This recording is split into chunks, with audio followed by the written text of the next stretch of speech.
ব্যাপারটা যে আমিও ভাবিনি তা নয়, কিন্তু মানে এরকম একটা ডেলিকেট সিচুয়েশন, মানে আমি বুঝে উঠতে পারছি না যে কি করা উচিত। আসলে মা লক্ষ্মী তো আমাদের সঙ্গে সম্পর্ক প্রায় তুলেই দিয়েছেন।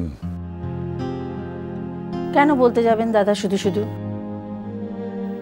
আর ওরা যদি আপনার বলার মর্যাদা না দেয় তখন?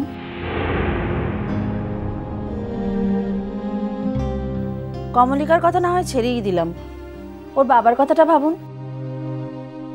ভদ্রলোক তো কারণে অকারণে কতবার আমাদের বাড়িতে এসেছেন।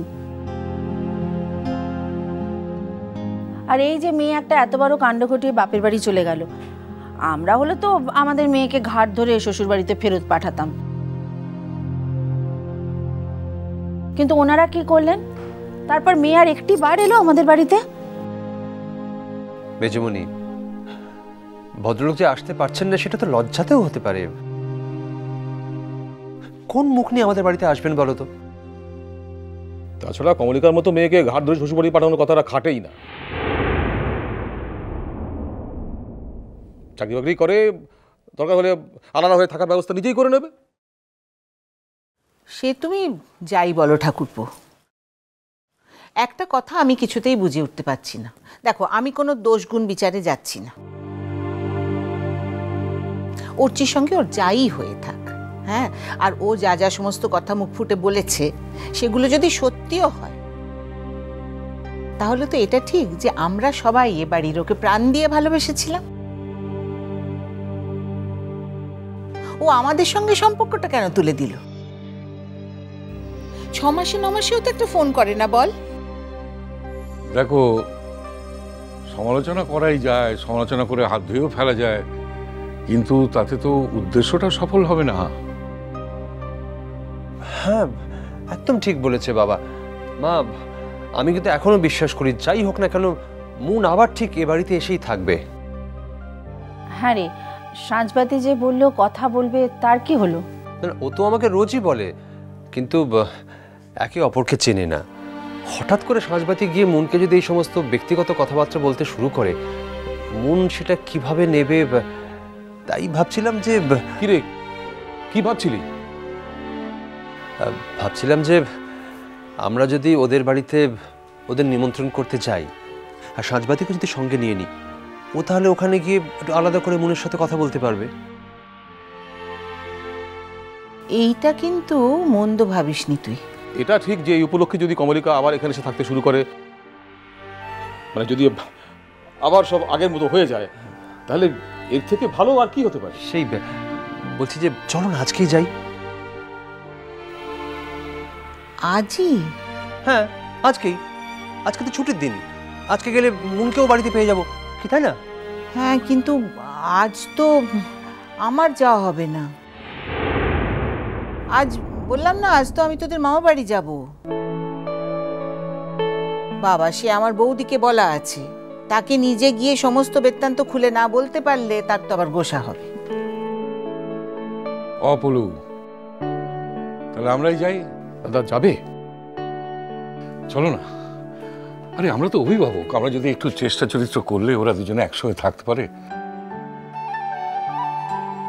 তাছাড়া হচ্ছে জীবনটা এইভাবে এলোমেলো হয়ে গেল, তুমি কি ভাবো আমি খুব শান্তিতে আছি বলো?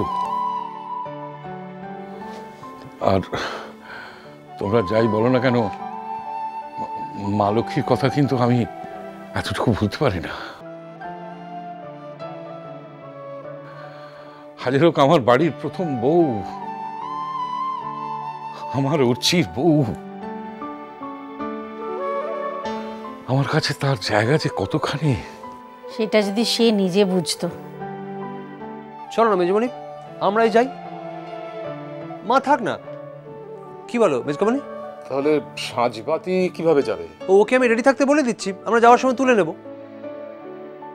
হ্যাঁ সেই ভালো, বুঝলে? চলো দেখাই যাক না কি হয়। এ মা, দূর দিদি ভাই, তুমি যেতে পারছো না? আরে তোরা যা না, সব দিকগুলোই সামলাতে হবে না। আর বৌদিকে তো ফোনে আগে থেকে জানিয়ে দিয়েছি, এখন না গেলে বড় খারাপ হবে। তার থেকে তোরা বরঞ্চ যা, ফিরে এসে আমাকে ভালো খবর শোনাবি তোরা সব, বুঝলি?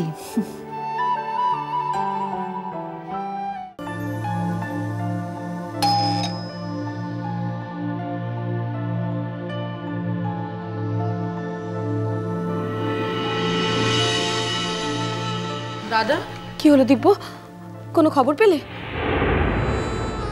দিব্য, পয়মন্তীর সঙ্গে দেখা হলো? ও দাদা, চুপ করে আছো কেন, বলো না। আজ বেশ কয়েকটা দিন হয়ে গেল মুনিয়া বাড়ি আসছে না, ফোন করলে ফোন পর্যন্ত ধরছে না। দিব্য শোনো, আমি ওর কলেজে গিয়েছিলাম, আমি ওর প্রিন্সিপালের সঙ্গে কথা বলেছি। উনি বললেন যে মন ছুটিতে রয়েছে, তার মানে তো কলেজেও যাচ্ছে না। আমাদের মেয়েটাকে তাহলে এভাবে উধাও হয়ে যাবে দিব্য? তোমার মেয়ে উধাও হয়নি অনু। আমি তো যাওয়ার সময় বলেই গিয়েছিলাম যে আজ ওর খবর নিয়ে তবে ফিরবো। যে আমাকে খবরটা দিয়েছে সঠিক খবরই দিয়েছে। তাহলে কি দেখা হয়েছে তোর সঙ্গে পয়মন্তীর? বুঝিয়ে সুঝিয়ে বাড়িতে নিয়ে আসতে পারলি না? দেখা হয়নি, তবে সে কোথায় আছে তা আমি জানতে পেরেছি। দিব্য, আমাকে নিয়ে চলো দিব্য। আমি যেমন করে পারি আমার মেয়েকে ফিরিয়ে আনবো, আমাকে নিয়ে চলো দিব্য। অনু, তুমি কি এখনো বুঝতে পারছো না যে তোমার মেয়ে কোথায় থাকতে পারে? কোনো অনুমানও করতে পারছো না? না দিব্য, তুমি যেটা বলতে চাইছো আমি সেটা বিশ্বাস করি না। তুমি এটাই বলতে চাইছো না যে আমার মেয়ে আমাদের সকলের উপর রাগ করে ওই ধ্রুব সেনের বাড়িতে গিয়ে পড়ে আছে? না দিব্য, এই কথা আমি মরে গেলেও বিশ্বাস করব না।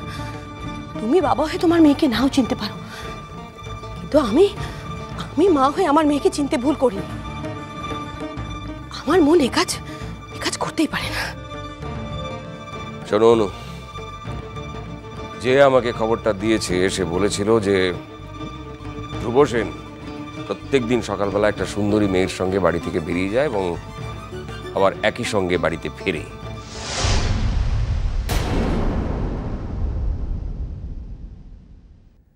সে বলেছে সে আমাকে চেনে কিন্তু মুনকে চেনে না। তবে মেয়েটির চেহারার যা ডেসক্রিপশন দিয়েছে সেটা হুবহু মুনের সঙ্গে মিলে যায়। দিব্য, তাতে কি প্রমাণ হয় দিব্য? তাতে কি এটা প্রমাণ হয় যে ওই মেয়েটা মুন? হতে পারে না দিব্য, আমাদের মেয়ে এতদিনের চেনা জানা সব কিছু ছেড়ে ওই দুদিনের চেনা ধ্রুব সেনের বাড়িতে গিয়ে পড়ে আছে।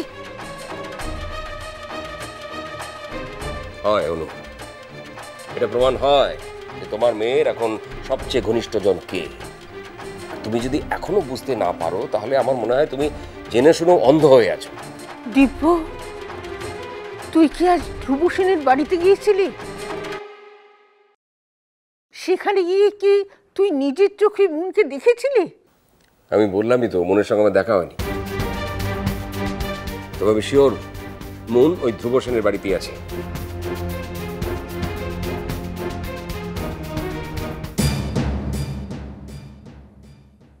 তাছাড়া সাজবাতি আরও এলো মালক্ষীর সঙ্গে আলাপ করবে বলে।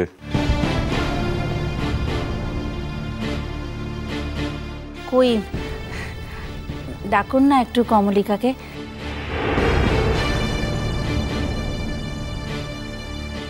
কতদিন দেখিনি মেয়েটাকে। মিষ্টি কুটু মিষ্টি কুটু মিষ্টি কুটু।